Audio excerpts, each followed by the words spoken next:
ಎಲ್ಲರಿಗೂ ನಮಸ್ಕಾರಗಳು. ಹರಪನಹಳ್ಳಿ ತಾಲೂಕು ಅರಸಿಗೆರೆ ಗ್ರಾಮದ ಕೆರೆಗುಡಿಹಳ್ಳಿ ಗ್ರಾಮದಲ್ಲಿ ನೂತನ ಆಂಜನೇಯ ರಥೋತ್ಸವ ನೆರವೇರಿತು. ತಾಲೂಕಿನ ಕೆರೆಗುಡಿಹಳ್ಳಿ ಗ್ರಾಮದಲ್ಲಿ ದಿನಾಂಕ 9/4/2024 ಮಂಗಳವಾರ ಸಂಜೆ ನೂತನವಾಗಿ ಆಂಜನೇಯ ರಥೋತ್ಸವ ನೆರವೇರಿತು.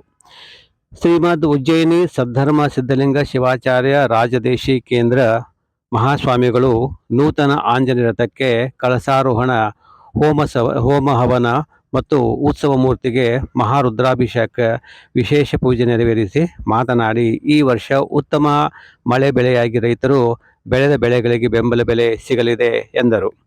ವ್ಯಾಪಾರಸ್ಥರಿಗೆ, ಉದ್ಯೋಗಸ್ಥರಿಗೆ ಒಳ್ಳೆಯದಾಗಲಿ, ವಿದ್ಯಾರ್ಥಿಗಳಿಗೆ ಭವಿಷ್ಯ ಪ್ರಜ್ವಲಿಸಲಿ, ಜಾತಿ ಧರ್ಮ ಭೇದ ತೊಲಗಿಸಿ ಎಲ್ಲರೂ ಭಾರತೀಯರಾಗಿರಿ. ಉಜ್ಜಯಿನಿ ಪೀಠಕ್ಕೆ ಕೆರೆಗುಡಿಹಳ್ಳಿ ಗ್ರಾಮವೆಂದರೆ ಇನ್ನೊಂದು ಉಜ್ಜಯಿನಿ ಗ್ರಾಮ ಎಂಬ ಭಾವನೆ ಬರುತ್ತದೆ ಎಂದು ಆಶೀರ್ವಚನ ನೀಡಿದರು.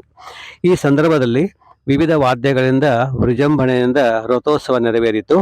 ಇದೇ ಸಂದರ್ಭದಲ್ಲಿ ಊರಿನ ಮುಖಂಡರಾದ Gudihalli Halesh, G Nandish, S Parameshappa, D Kalleshappa, Chidanandappa, M Basavarajappa, D Nagaraj, T Ajjappa, Shivanna, Ambarish, Veeresh ಹಾಗೂ ಊರಿನ ಗ್ರಾಮಸ್ಥರು ಹಾಜರಿದ್ದರು. ನಮಸ್ಕಾರಗಳು. ನಮ್ಮ ಈ ಚಾನಲ್ಗೆ ಸಬ್ಸ್ಕ್ರೈಬ್ ಮಾಡಿರಿ.